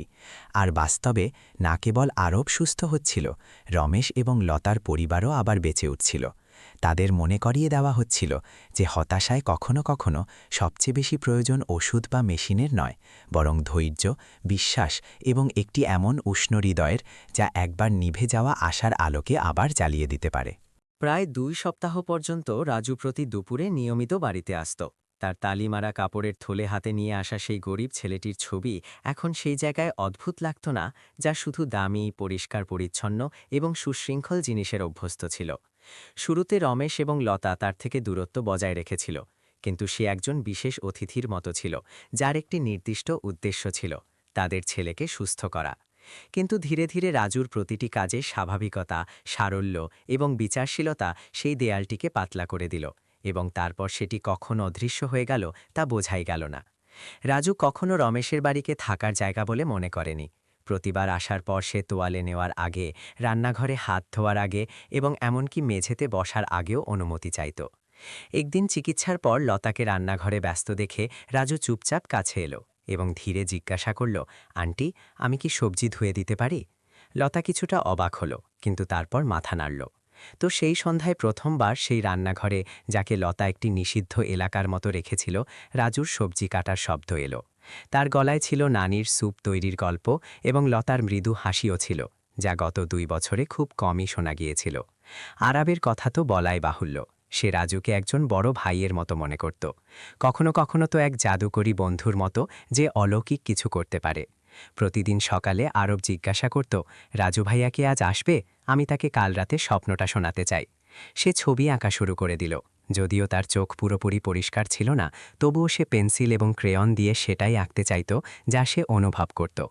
সেই ছবিগুলোতে সবসময় একটি খালি পায়ের ছেলে থাকত, যে নদীর ধারে বা একটি বড় গাছের নিচে দাঁড়িয়ে থাকত এবং একটি হাস্যোজ্জ্বল বাচ্চার হাত ধরে থাকত। রমেশ যে সবসময় রাজুকে একটি পরীক্ষামূলক প্রকল্পের মতো দেখত, এখন বদলে গিয়েছিল। একবার সে রাজুকে না বলাই বাড়ির কাজের লোকের পেছনে বাগান পরিষ্কারে সাহায্য করতে দেখল। সে ঝাড়ু দিয়ে পাতা পরিষ্কার করল, গাছে জল দিল, আবর্জনা সরালো এবং তারপর জলের পাইপ দিয়ে রাস্তা পরিষ্কার করল। রমেশ বাইরে এলো, কিছুক্ষণ দেখল এবং তারপর শুধু জিজ্ঞাসা করল, রাজু, তুমি সবচেয়ে বেশি কোথায় থেকেছ? রাজু ঘাম মুছতে মুছতে কোনো দ্বিধা ছাড়াই উত্তর দিল, আমার মাসির কাছে। কিন্তু তাদের অনেক ছেলে মেয়ে, তাই আমি তখনই থাকি যখন জায়গা হয়, বাকি সময় অনাথ আশ্রমে। কিন্তু আমার সবচেয়ে বেশি নানির বাড়ি পছন্দ ছিল, যেখানে প্রজাপতি ছিল, কিছু মুরগি ছিল এবং আমগাছের নিচে একটি দোলনা ছিল। এই উত্তরটি রমেশকে চমকে দিল। তখনই সে উপলব্ধি করল যে রাজুর মতো একটি বাচ্চা, যাতে আত্মসম্মান, বিচারবোধ এবং ভালোবাসা ছিল, তার নিজের কখনো কোনো বাড়ি ছিল না। সেই সন্ধ্যায় আরব ঘুমিয়ে পড়ার পর রমেশ এবং লতা তাদের স্টাডি রুমে বসল।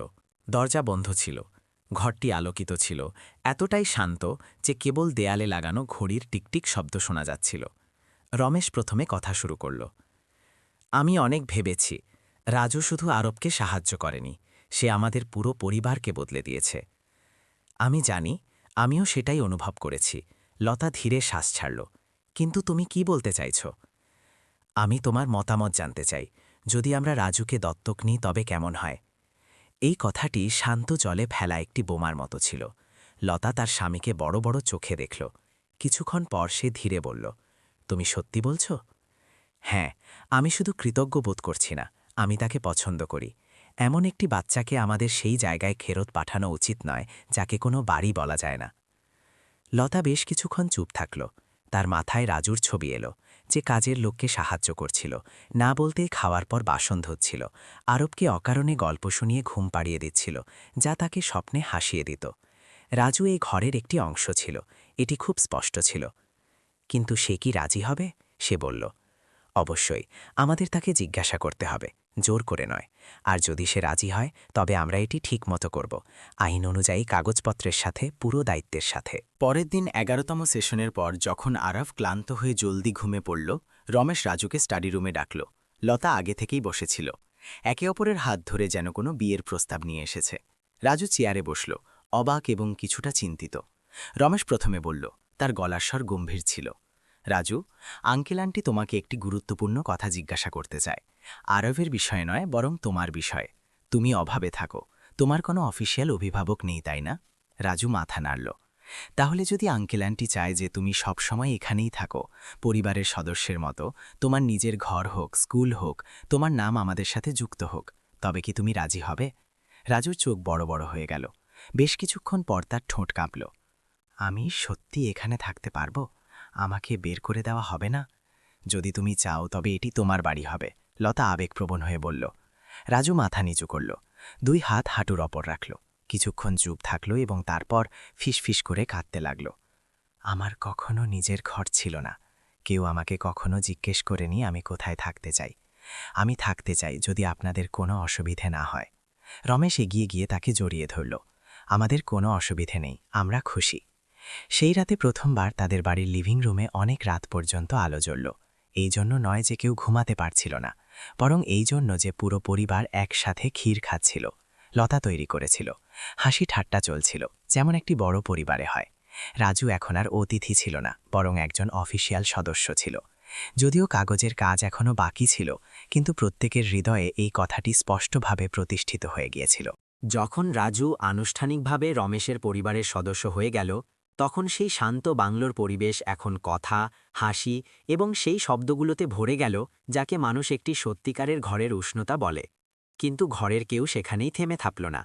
আরব এবং রাজুর গল্প আত্মীয় স্বজন, প্রতিবেশী এবং এমনকি আরবের পুরনো থেরাপি সেন্টারের শিক্ষকদের কাছেও দ্রুত ছড়িয়ে পড়ল। প্রত্যেকে জিজ্ঞাসা করত, এটি কি সত্যি? মাটি লাগানো এবং গল্প শোনানো থেকে দৃষ্টি ফিরে এলো? এবং প্রতিবার যখন রমেশ এই প্রশ্ন শুনত, তখন সে হ্যাঁ বা নাতে উত্তর দিত না। সে শুধু বলতো যে গুরুত্বপূর্ণ এটি নয় যে ছেলেটি কতটা দেখতে পাচ্ছে, বরং এটি যে সে দেখতে শুরু করেছে এবং সে এখন আর ভয় পায় না। এই পরিবর্তনই লতাকে প্রথমবার এমন কিছু করার পরামর্শ দিতে বাধ্য করল, যাতে পুরো পরিবার অবাক হয়ে গেল। সেই দিন রাতের খাবারের পর সে নিজের বাটি নিচে রাখল, রমেশকে দেখল এবং তারপর রাজু ও আরফকে দেখল। আমার মনে হয় আমাদের বড় কিছু করা উচিত, শুধু নিজেদের পরিবারের জন্য নয়, বরং অন্য বাচ্চাদের জন্য, যে বাচ্চারা ভয় পাচ্ছে, চুপ করে আছে, অন্ধকারে লুকিয়ে আছে, যেমন আরভও ছিল। রমেশ মাথা নাড়ল, তার চোখ উজ্জ্বল হয়ে উঠল। তুমি একটি সেন্টার খোলার কথা ভাবছ? শুধু একটি সেন্টার নয়, লতা বলে চলল, এমন একটি জায়গা যা সেই ব্যক্তির নামে হোক যে এটি সব শুরু করেছে, রাজুর নানি। আমি একে নানির আশা ফাউন্ডেশন বলতে চাই। রাজু যে সেই সময় দুধ খাচ্ছিল, নিজের নানির নাম শুনে তার হাত একটু থমকে গেল। সে কিছু বলল না, শুধু মাথা নিচু করল। কিছুক্ষণ পর সে উপরে তাকালো, তার চোখ লাল ছিল। আমার নানি কখনো শহরে আসেনি, কিন্তু যদি তিনি এটি জানতে পারতেন তবে খুব খুশি হতেন। আরফ রাজুর কাঁধে ধীরে চাপড় দিল, আমরা তোমার নানিকে গর্বিত অনুভব করাবো। এবং এইভাবে এক নতুন সফর শুরু হলো। রমেশ ব্যবসায়িক জগতে তার পরিচিতি ব্যবহার করল। শহরের বাইরের দিকে একটি ছোট বাংলো ভাড়া নেওয়ার জন্য প্রাথমিক পুঁজি জোগাড় করল। একে একটি এমন জায়গায় বদলে দিল যেখানে থেরাপির জন্য জায়গা ছিল, গাছ লাগানোর জন্য একটি বাগান ছিল, একটি লাইব্রেরি ছিল এবং একটি ছোট রান্নাঘরও ছিল, যেখানে বাবা মায়েরা চা খেতে পারতেন যখন তাদের বাচ্চাদের যত্ন নেওয়া হচ্ছে। সবকিছু আপনজন এবং উষ্ণতার দিকে লক্ষ্য রেখে করা হয়েছিল, যাতে হাসপাতাল বা কোনো পেশাদার প্রতিষ্ঠানের মতো কঠোরতা ছিল না। রাজুকে পেশাদারভাবে প্রশিক্ষণ দেওয়া হয়নি, কিন্তু প্রত্যেকে বুঝতে পারত যে সে ফাউন্ডেশনের প্রাণ। সে প্রতিষ্ঠাতার ভূমিকা পালন করেনি, না কোনো ডাক্তারের, বরং সে ছিল সেই আগুন জ্বালিয়ে রাখার কারিগর, গল্পকার, পর্যবেক্ষক এবং অন্তর্দৃষ্টি ও হৃদয় দিয়ে কাজ করা এক ব্যক্তি। প্রতি দুপুরে সে থেরাপির জন্য আসা বাচ্চাদের কপালে বা চোখের চারপাশে মাটি লাগাত এবং সেই সময়ে সে প্রতিটি বাচ্চার জন্য বিশেষভাবে তৈরি করা একটি গল্প শোনাত। কোনো বাচ্চা চোখ থেকে ভয় পেত, কোনো এক চিৎকারের শব্দ থেকে, কেউ নিজের বাবা মায়ের বিবাহ বিচ্ছেদ দেখার পর কথা বলতে অস্বীকার করত। সে শেখানোর বা বোঝানোর চেষ্টা করেনি, সে শুধু শোনাত এবং প্রতিক্রিয়াগুলো শুনত। আরবও প্রতিদিন রাজুর সাথে থাকত। তাকে এখন আর হুইল চেয়ারে বসার দরকার ছিল না এবং তার দৃষ্টি আগের চেয়ে অনেক ভালো হয়ে গিয়েছিল। বই পড়া, লেখা এবং নিজের চারপাশের জিনিসগুলোকে সক্রিয়ভাবে দেখার জন্য তা যথেষ্ট ছিল। কিন্তু সবকিছুর ঊর্ধ্বে তার নিজের অভিজ্ঞতা তাকে সেই সব ছোট বাচ্চাদের কাছে পৌঁছানোর ক্ষমতা দিয়েছিল যারা আহত ছিল। দিয়া নামে এক 5 বছরের মেয়ে ছিল, যে বাড়িতে আগুন লাগার পর 3 মাস পর্যন্ত নিজের চোখ খুলতে অস্বীকার করেছিল।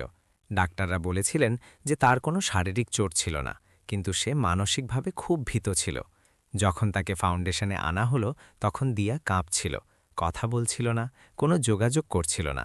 রাজু তাড়াতাড়ি যোগাযোগ করার চেষ্টা করেনি। সে আরফকে দিয়ার পাশেই বিল্ডিং ব্লক নিয়ে খেলার জন্য বসিয়ে দিল। খেলতে খেলতে সে গল্প শোনাচ্ছিল। একসময় একটা মেয়ে ছিল যে একটা বাক্সের ভেতরে থাকত। সে নিজেই বাক্সের ঢাকনা বন্ধ করে নিয়েছিল, কারণ বাইরে ধোঁয়া ছিল, বিস্ফোরণের শব্দ ছিল, বাতাসের ঝাপটায় প্রদীপ নিভে যাচ্ছিল। কিন্তু তারপর একদিন মেয়েটি বাক্সটি একটুখানি খুলল। সে একটা ছোট্ট আলো দেখতে পেল, একটা হাত এগিয়ে আসতে দেখল। প্রতিদিন দিয়া নিজের চোখ একটু একটু করে আরও খুলত। দ্বিতীয় সপ্তাহের মধ্যে সে সরাসরি আরবের দিকে তাকালো এবং ফিসফিস করে বলল, ভাইয়া, ওই আলোটা কোথা থেকে এসেছিল? তোমার ভেতর থেকে, আরব জবাব দিল। রাজু ভাইয়া বলেন যে আসল আলো সবসময় উপস্থিত থাকে, আমাদের শুধু সেই আলোকে ভেতরে আসার সুযোগ দেওয়ার জন্য দরজা খোলার সাহস করতে হয়। লতা বাবা মায়ের সাথে কাজ করার অংশটা সামলাত। সে ছোট ছোট আলোচনা সভার আয়োজন করত, যেখানে বাবা মায়েরা তাদের ভয়ের কথা বলতে পারত। কারণ শুধু শিশুরাই আহত হয় না, অনেক বাবা মা প্রথমবার এটা স্বীকার করতে গিয়ে কেঁদে ফেললেন। আমি জানি না আমার বাচ্চার সাহায্য কিভাবে করব, অথবা আমি নিজের উপর রেগে আছি যে আমি আমার বাচ্চাকে রক্ষা করতে পারিনি। লতা, যে কখনো নিজের ছেলেকে ভয় থেকে বাঁচাতে না পারার ব্যর্থতা অনুভব করেছিল, এখন সহানুভূতি, পথ প্রদর্শন এবং তাদের শক্তি দেওয়ার মানুষ হয়ে উঠেছিল। আমাদের নিখুঁত হবার প্রয়োজন নেই, সে প্রায়ই বলতো, আমাদের শুধু সেই জায়গা হয়ে উঠতে হবে যেখানে আমাদের বাচ্চারা নিরাপদ অনুভব করে। নানি কি আশা ফাউন্ডেশন শীঘ্রই মিডিয়া এবং মনস্তাত্ত্বিক সংস্থাগুলোর দৃষ্টি আকর্ষণ করল। কিছু ডাক্তার যারা আগে সন্দেহের চোখে দেখতেন, তারা পর্যবেক্ষণের জন্য আসার পর সহযোগিতার প্রস্তাব দিতে লাগলেন। কিছু বিশেষজ্ঞ যুক্তি দিলেন যে এই প্রভাব মাটি থেকে নয়, বরং গল্প থেকে, নিরাপদ স্থান থেকে, বাচ্চার কথা শোনার মাধ্যমে এবং অনুভূতিগুলোকে কোনো বিচার ছাড়াই প্রকাশ করার অনুমতি দেওয়া থেকে আসে। রাজুর জন্য এটা গুরুত্বপূর্ণ ছিল না। সে শুধু বলল, আমি এই শব্দগুলো বুঝি না, আমি শুধু দেখি যে যখন কেউ এটা বিশ্বাস করতে শুরু করে যে সে ভেঙে পড়েনি, তখন সে নিজেকে ঠিক করতে শুরু করে। রমেশ, যে কখনো ভাবত যে সে টাকা দিয়ে সবকিছু নিয়ন্ত্রণ করতে পারে, এখন নিজের পুরো হৃদয় ফাউন্ডেশনের জন্য উৎসর্গ করে দিল।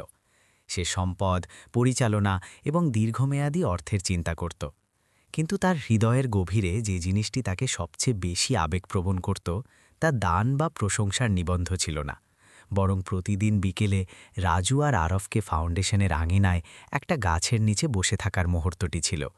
দুই ছেলে, যারা কখনো নিজের আলাদা আলাদা কষ্ট সহ্য করেছিল, এখন অন্য বাচ্চাদের অন্ধকার থেকে বের করে আনতে সাহায্য করছিল।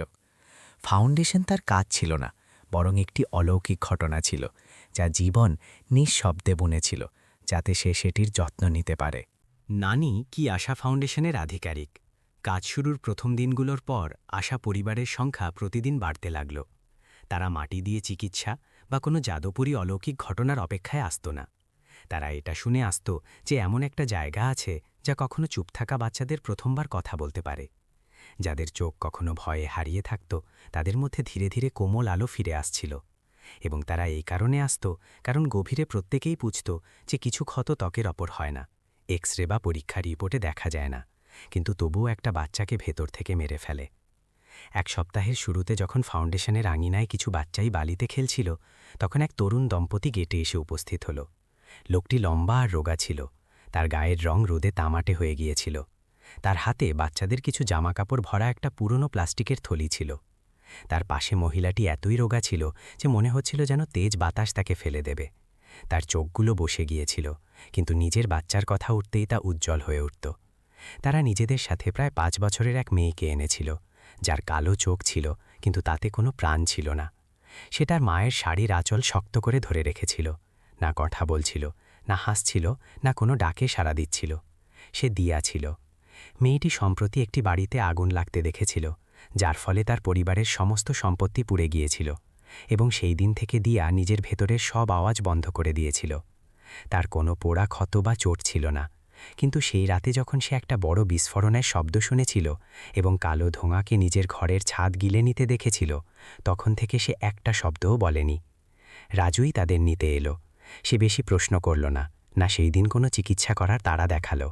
সে শুধু দিয়ার চোখের সমান্তরালে বসে পড়ল, একটা হালকা গোলাপি রঙের বল এগিয়ে দিয়ে বলল, নমস্কার, আমি রাজু। আমি তোমাকে কিছু বলার জন্য বাধ্য করব না। যদি তুমি চাও তবে আমরা কাল আবার খেলতে পারি। দিয়া কোনো প্রতিক্রিয়া দিল না, কিন্তু তার চোখগুলো সামান্য নড়ল।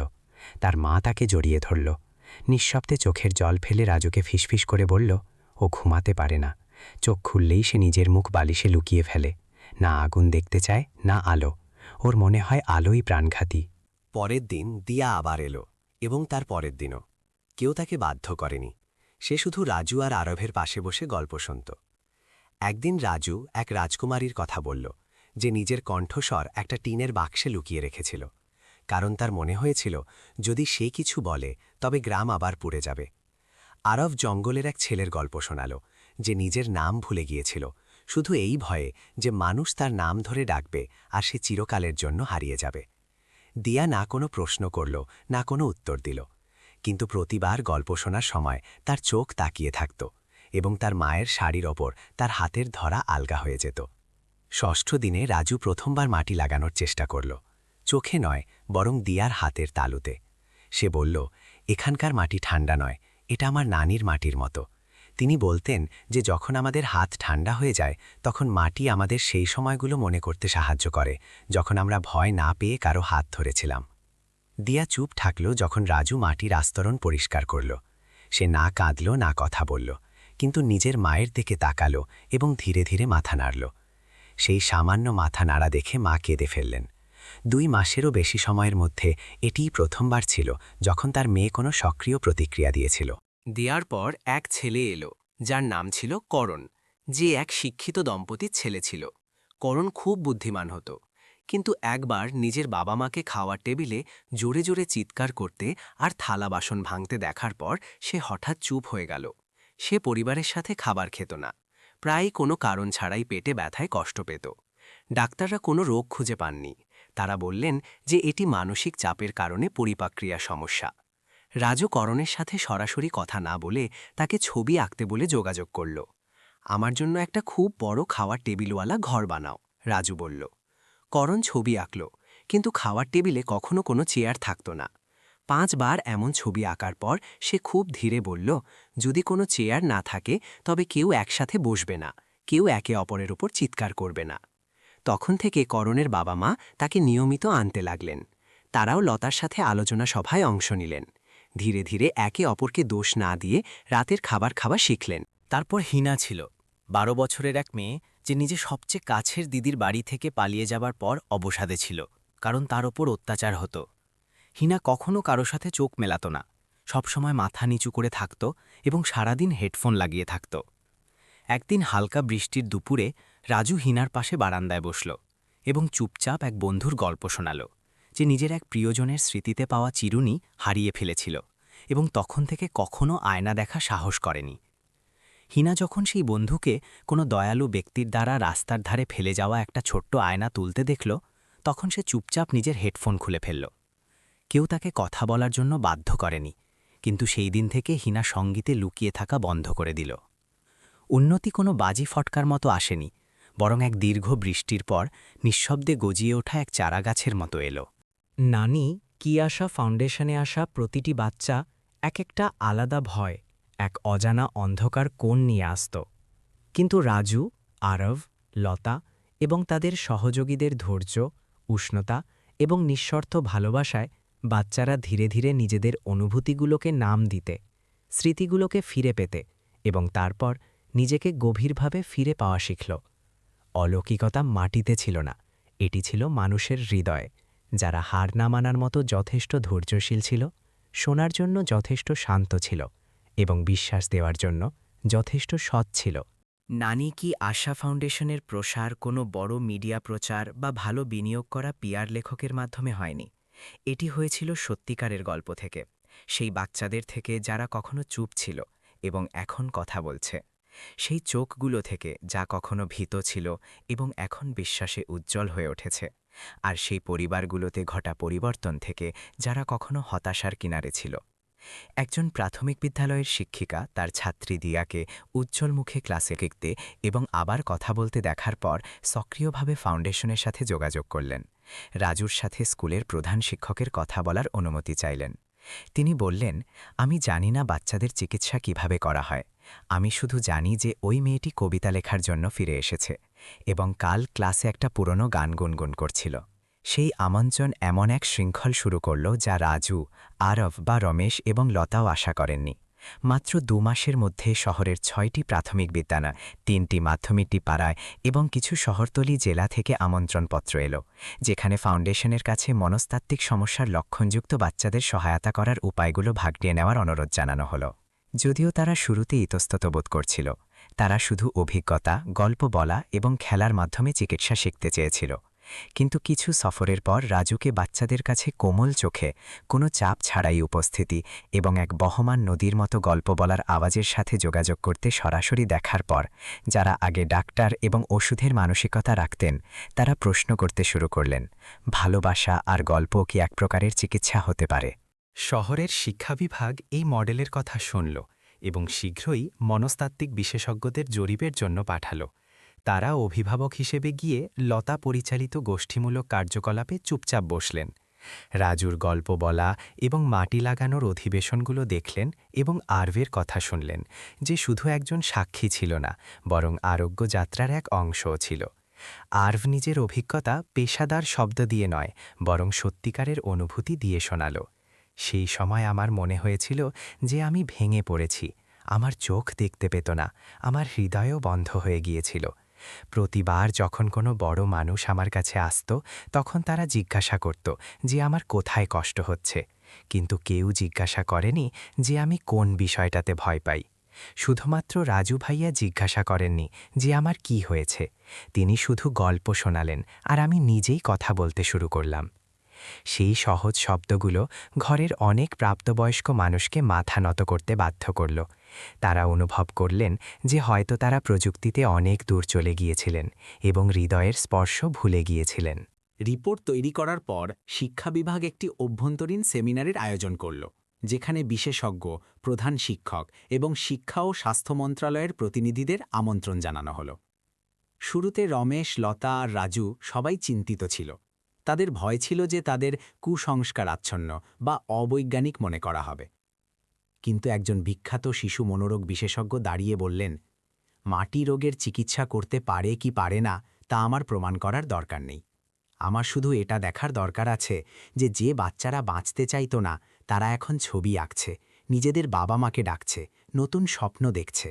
আর যদি এটি এমন এক ছেলের থেকে আসে যে শুনতে জানে, গল্প শোনাতে জানে, তবে আমার মনে হয় শিক্ষা ও স্বাস্থ্য বিভাগের তার কাছ থেকে শেখা উচিত। সেই কথা সবুজ সংকেত দিয়ে দিল। স্কুল পাঠ্যক্রম গবেষণা ও উন্নয়ন বিভাগ একটি নতুন মডেল পাইলট করার প্রস্তাব দিল, স্কুল ইমোশনাল স্পেস, যেখানে ছাত্ররা গল্প শুনতে, নিজেদের কথা শোনাতে এবং কোনো বিচারের ভয় ছাড়াই নিজের অনুভূতি প্রকাশ করতে আসতে পারবে। প্রতিটি স্কুলে একটা ছোট কোণ থাকবে, সেটা লাইব্রেরি হোক, আর্ট রুম হোক বা একটা শান্ত আঙিনা, যেখানে ছাত্ররা আরোগ্যদায়ক গল্প, ছবি, সঙ্গীতের সুযোগ পাবে। আর যদি সম্মতি থাকে, তবে মৃত্তিকা চিকিৎসাও। রাজু এই তথ্য শুনে নিজের বিস্ময় লুকাতে পারল না। সে লতাকে ধীরে বলল, আমি কখনো ভাবিনি যে নানি এত দূর যাবেন। আমি তো শুধু ওনার কথা অনুযায়ী কাজ করছিলাম। লতা তার কাঁধে হাত রেখে জবাব দিল, কারণ তুমি মন থেকে করেছিলে, তাই এটি অন্যদের স্পর্শ করেছে। একই মাসে স্বাস্থ্য মন্ত্রণালয় থেকে একটি আধিকারিক আমন্ত্রণ ফাউন্ডেশনে পাঠানো হলো, যেখানে স্কুল স্বাস্থ্যকর্মীদের জন্য আবেগীয় সমর্থন প্রশিক্ষণ কর্মসূচিতে অংশগ্রহণের অনুরোধ জানানো হলো। তারা রাজুকে তথ্য শেখাতে বলেনি, তারা শুধু চেয়েছিল যে সে গল্পের মাধ্যমে বাচ্চাদের কাছে পৌঁছানোর উপায় এবং চোট না দিয়ে শোনার পদ্ধতি ভাগ করে নিক। উদ্বোধনী সেমিনারে রাজু প্রায় ১০০ জন ডাক্তার, শিক্ষক, মনোবিজ্ঞানীদের সামনে দাঁড়াল এবং এক সহজ গলায় বলল, আমি কোনো শিক্ষক নই, আমি শুধু এমন এক ব্যক্তি যে কষ্টের সময় কারো পাশে বসেছে, চুপচাপ তাদের দুঃখের গল্প শুনেছে এবং দেখেছে যে তারা পরে ভালো অনুভব করছে। আমার নানি বলতেন যে যখন কোনো ব্যক্তি কষ্টে থাকে এবং কেউ চুপচাপ তার পাশে বসে, তখন সেই কষ্ট বাইরে যাওয়ার রাস্তা জেনে যায়। আমি শুধু সেভাবেই বসি। অডিটোরিয়ামে নিস্তব্ধতা নেমে এলো। কিছু মানুষ মাথা নিচু করে নোট নিলেন, কেউ চুপ হয়ে গেলেন। কিন্তু অধিকাংশ মানুষ রাজুকে এমন চোখে দেখলেন যেন তারা এইমাত্র চিকিৎসার এক নতুন সংজ্ঞা দেখলেন। সেই সেমিনারের পর 10টিরও বেশি স্কুল ইমোশনাল স্পেস মডেল পরীক্ষা করার জন্য নিবন্ধন করল। কিছু জায়গায় পরিকাঠামোর জন্য যথেষ্ট টাকা ছিল না, কিন্তু শুধু একটা ছোট কার্পেট, একটা বইয়ের আলমারি, কিছু বালিশ এবং একজন স্বেচ্ছাভোগ গল্পকারের সাথে মডেল শুরু হয়ে গেল। নানি কি আশা ফাউন্ডেশন বিনামূল্যে প্রশিক্ষণে সহায়তা করল। আরও বার রাজু পালা করে স্কুলে শুধু অভিজ্ঞতা নয়, বরং প্রেরণা দেওয়ার জন্য যেত। তারা ঠিক হয়ে যাওয়ার প্রতিশ্রুতি দেয়নি, শুধু এই প্রতিশ্রুতি দিল যে তারা কোনো বাচ্চাকে অন্ধকার কোণে একা ছেড়ে দেবে না। এক রবিবার বিকেল, দিল্লির আকাশ শান্ত ছিল। হালকা মেঘ একটা পাতলা পর্দার মতো শহরের উপর ছেয়েছিল, যা ধীরে ধীরে সূর্যাস্তের দিকে এগিয়ে যাচ্ছিল। সিটি পার্ক সবসময়কার মতোই, বাচ্চাদের খেলার আওয়াজ, চেনা স্ন্যাক্স বিক্রেতাদের ডাক, পাথুরে রাস্তায় জুতোর খটখট এবং পুরনো গাছ থেকে বাতাস বয়ে যাওয়ার সময় পাতার সরসর শব্দে ভরা ছিল। কিন্তু আজ কিছু আলাদা হচ্ছিল। 2 তরুণ ছেলে, একজন লম্বা, একজন খাটো, একজন যে কখনো ভয় অন্ধ ছিল, একজন যার কখনো কোনো ঘর ছিল না, এক পুরনো পাথরের বেঞ্চে চুপচাপ বসেছিল। এমন এক গাছের নিচে যার বেগুনি ফুল এই বছর সময়ের আগে ফুটে গিয়েছিল। আরব সোজা হয়ে বসেছিল, হাত থুতনিতে, চোখ দূরে ছোট্ট একটা লেকের ওপর টেকেছিল, যেখানে কখনো তার বাবা মা ছোটবেলায় তাকে বেড়াতে নিয়ে আসতেন। এখন সেই চোখগুলো অনেক উজ্জ্বল ছিল। আগের মতো পুরোপুরি ঠিক নয়, কিন্তু রাজুর কাঁধে পড়া বিকেলের আলো দেখার জন্য যথেষ্ট ছিল। ঘাসের ওপর লুকোচুরি খেলা বাচ্চাদের অবয়ব চেনার জন্য যথেষ্ট ছিল, এবং সেই বন্ধুর হাসি পরিষ্কার দেখার জন্য যথেষ্ট ছিল যে তার জীবন বদলে দিয়েছিল। রাজু আগের মতোই ছিল, চুলগুলো একটু লম্বা, সাধারণ টি শার্ট, গভীর চোখ এবং একটু রোগা পিঠ, কিন্তু তার দৃষ্টিতে পরিপক্কতা ছিল। এখন সেই গৃহহীন বাচ্চার আতঙ্ক ছিল না। এখন সে সেই ব্যক্তি ছিল যাকে সব জায়গায় কথা বলার জন্য আমন্ত্রণ জানানো হতো, যাকে ডজনখানিক বাচ্চা ভাইয়া বলে ডাকত, যার কথা শহরের আধিকারিকরাও আহত বাচ্চাদের সম্পর্কে কথা বলার সময় সম্মানের সাথে শুনতেন। আরাব ধীরে বলল, শুনতে পাচ্ছ রাজু তোমাকে? জানো, এখানে বসে আমার মনে পড়ছে যে তুমি প্রথমবার কিভাবে এসেছিলে। তুমি যেন মাটি থেকে জন্মেছ, পায়ে মাটি লেগেছিল আর বলছিলে যে আমাকে তোমার চোখে মাটি লাগাতে দাও। রাজু ধীরে হাসল, তার চোখ দূরে তাকিয়েছিল। সেই সময় আমিও ভয় পেয়েছিলাম। আমার শুধু নানির কথা মনে ছিল, যেখান থেকে নদীর উৎস হয় সেখানকার মাটি প্রার্থনাগুলোকে আগলে রাখে। আমি ভাবিনি যে কথা এত দূর পর্যন্ত যাবে। আরাব মাথা নাড়ল, কিন্তু এটা সার্থক হয়েছে।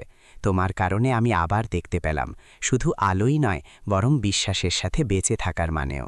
হঠাৎ দূরে তারা তিনজনের এক পরিবার দেখল।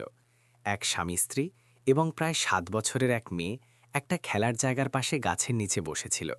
মেয়েটি একটা বালিশ জড়িয়ে ধরেছিল, তার মুখ নিচু হয়েছিল, 2 হাত একে অপরকে শক্ত করে ধরেছিল। মা তার চুলে হাত বুলিয়ে দিচ্ছিলেন, আর বাবা কিছু বলছিলেন, যার মেয়েটি কোনো জবাব দিচ্ছিল না। আরফ আর রাজুর নজর একসাথে সেই দৃশ্যের উপর থমকে গেল। আরফ মুচকি হেসে ধীর গলায় বলল, দেখলে, খুব চেনা লাগছে না? রাজু মাথা নাড়ল, তার চোখ এখনও সেই মেয়েটির উপর ছিল। তোমার মতো সেই সময়ও চুপচাপ, নিজের মধ্যে গুটিয়ে থাকা। আমার মনে হয় আরও একটা বাচ্চা অন্ধকারে লুকিয়ে আছে। কারো কিছু না বলাতেই রাজু উঠে দাঁড়াল, আরবও। তারা ধীরে ধীরে সেই পরিবারের দিকে এগিয়ে গেল, এত হালকা পায়ে যেন তারা কাউকে চমকে দিতে চায় না। কাছে পৌঁছে রাজু মেয়েটির চোখের সমান্তরালে ঝুঁকে পড়ল এবং এক সৌম্য হাসির সাথে বলল, নমস্কার মা, আমি রাজু, আর এটা আরব। আমরা ছোট বাচ্চাদের গল্প শোনাই। তুমি কি গল্প শুনতে ভালোবাসো? মেয়েটি মুখ তুলল না, কিন্তু তার মায়ের শাড়ি ধরা হাতটা একটু আলগা হলো। মা 2 অপরিচিত ছেলেকে দেখলেন, ইতস্ততভাবে জিজ্ঞাসা করলেন, আপনারা কে? আরফ বিনম্রভাবে মাথা নিচু করল, জি, আমরা একটা ফাউন্ডেশনে কাজ করি যা মনস্তাত্ত্বিক আঘাতপ্রাপ্ত বাচ্চাদের সাহায্য করে। আমরা ওষুধের ব্যবহার করি না, শুধু বসে গল্প শোনাই আর শুনি। যদি আপনার ঠিক মনে হয় তবে আমরা বাচ্চার সাথে কথা বলার চেষ্টা করতে পারি, কোনো জোর জবরদস্তি নেই। বাবা এবার কথা বলতে শুরু করলেন, তার গলা ভারী ছিল। এর নাম লুনা। আমাদের বাড়িতে আগুন লেগে গিয়েছিল। সেই দিন থেকে কথা বলা বন্ধ করে দিয়েছে, কারো দিকে তাকায় না, শুধু এভাবেই গুটিয়ে থাকে। আমরা একে ডাক্তার দেখিয়েছি, তারা বলেছেন যে এটি পোস্ট ট্রমেটিক স্ট্রেস, সময় লাগবে, কিন্তু আমরা জানি না কতদিন অপেক্ষা করতে হবে। রাজু লুনার ঠিক সামনে মাটিতে বসে পড়ল, না খুব কাছে না খুব দূরে। সে নিজের পকেট থেকে একটা ছোট হালকা গোলাপি কাপড়ে মোড়ানো পাথর বের করল। আমার কাছে এটা আছে, আমার নানি একে ইচ্ছার পাথর বলতেন। আমি তোমাকে এক মেয়ের গল্প শোনাই যার নামও লুনা ছিল। সে এমন এক জায়গায় থাকত যেখানে সূর্য সবসময় মেঘে ঢাকা থাকত, তাই তার মনে হতো যে পৃথিবীতে কোনো আলো নেই। কিন্তু একদিন কেউ তাকে এই পাথরটা দিল আর বলল যে যদি সে আরও একবার চোখ খোলার সাহস করে তবে আলো তাকে খুঁজে নেবে। লুনা কিছু বলল না, কিন্তু একটু নড়ে উঠল। তার নজর পাথরের ওপর দিয়ে গিয়ে রাজুর ওপর পড়ল। আগুন লাগার পর এটি প্রথমবার ছিল যখন তার বাবা মা নিজের বাচ্চাকে কারো দিকে সক্রিয়ভাবে তাকাতে দেখলেন। আরব রাজুর পাশে এসে বসে পড়ল এবং কথা এগিয়ে নিয়ে গেল। আমি এমন এক ছেলে ছিলাম যে চোখ খুলতে ভয় পেত। আমার মনে হয়েছিল যে যদি আমি কিছু না দেখি তবে আমাকে খারাপ জিনিসের ভয় পেতে হবে না। কিন্তু দেখা গেল যে যখন আমরা আলো দেখি না তখন আমরা সবচেয়ে সুন্দর জিনিসগুলো হারিয়ে ফেলি। লুনা এবার একটু নড়াচড়া করল, তার হাত পাথরের দিকে বাড়াল। রাজু হাসল এবং পাথরটা তার হাতে রেখে দিল। তুমি এটা রেখে দাও যদি তোমার পছন্দ হয়। পরের বার আমি পরের গল্প শোনাব, যাতে লুনা আকাশে ওড়ে। মায়ের দিক থেকে একটা ফুপিয়ে কান্নার শব্দ এলো। তিনি নিজের মুখে হাত চাপা দিলেন যাতে মেয়ের সামনে চোখের জল না পড়ে। বাবা নিজের স্ত্রীর কাঁধ শক্ত করে ধরলেন। আবেগপ্রবণ হয়ে বললেন, ধন্যবাদ, আপনাদের অনেক অনেক ধন্যবাদ। রাজু আর আরব জবাব দিল না। তারা শুধু মাথা নাড়ল এবং চুপচাপ সেভাবেই চলে গেল যেভাবে তারা এসেছিল। কোনো শোরগোল নেই, কোনো ঘোষণা নেই, শুধু একটা ছোট্ট আশার বীজ বুনে দিয়ে। পুরনো পাথরের বেঞ্চে ফিরে যাওয়ার সময় আরব রাজুকে দেখল এবং হালকা করে বলল, আবার শুরু হয়ে গেল তাই না? আরও একটা চক্র। রাজু কাঁধ ছাকালো এবং এক হালকা হাসি দিল। হ্যাঁ, কখনো আমরা বেঁচে গিয়েছিলাম, এখন অন্যদের বাঁচানোর আমাদের পালা। আমার নানি হয়তো উপর থেকে দেখে হাসছেন। আরব ধীরে জবাব দিল, আর আমার মনে হয় এই গল্পটা অনেক লম্বা চলবে, কারণ কষ্ট অনেক আছে আর তোমার মতো গল্প শোনানোর লোক খুব কম আছে। দুজন হেসে ফেলল এবং বসে পড়ল। সূর্য ডুবছিল, কিন্তু সেই পার্কে এক নতুন আলো জ্বলেছিল, না প্রদীপ থেকে, না বিদ্যুৎ থেকে, বরং সেই সব মানুষের হৃদয় থেকে যারা অন্ধকার দিয়ে হেঁটেছিলেন এবং অন্যদের নিজেদের সাথে বাইরে বের করে আনার সাহস রাখতেন। রাজু আর আরবের গল্প আমাদের এক গভীর শিক্ষা দেয় যে চিকিৎসা জরুরি নয় যে ওষুধ বা উচ্চ বিজ্ঞান থেকে আসুক, বরং কখনো কখনো এটি এক সত্যিকারের শোনা, এক কোমল স্পর্শ, সঠিক সময়ে শোনানো একটা গল্প এবং এক এত উষ্ণ হৃদয় থেকে শুরু হয় যে অন্য ব্যক্তি এটা বিশ্বাস করতে পারে যে সে আর একা নেই। আঘাত আর চাপে ভরা পৃথিবীতে সবচেয়ে দামি জিনিস হয়তো ভালো পরামর্শ নয়, বরং এমন একজন ব্যক্তি যে আমাদের দুর্বল হওয়ার সময় আমাদের সাথে বসতে প্রস্তুত থাকে, ঠিক করার জন্য নয়, শুধু সেখানে ততক্ষণ থাকার জন্য যতক্ষণ আমাদের হৃদয় নিজেই আলোর রাস্তা খুঁজে না নেয়। বন্ধুরা, আপনাদের এই গল্পটি কেমন লাগলো আমাদের কমেন্ট করে অবশ্যই জানাবেন। আপনারা এই ভিডিওটি পৃথিবীর কোন কোণ থেকে দেখছেন তা জানতে পেরে আমাদের খুব ভালো লাগবে। আমরা ঈশ্বরের কাছে প্রার্থনা করি যে আপনারা যেখানেই থাকুন সব সময় খুশি আর সুরক্ষিত থাকুন। যদি আপনার জীবনেও এমন কোনো আকর্ষণীয় বা অনন্য ঘটনা ঘটে থাকে, তবে নিজের গল্প আমাদের সবার সাথে ভাগ করে নিতে ভুলবেন না।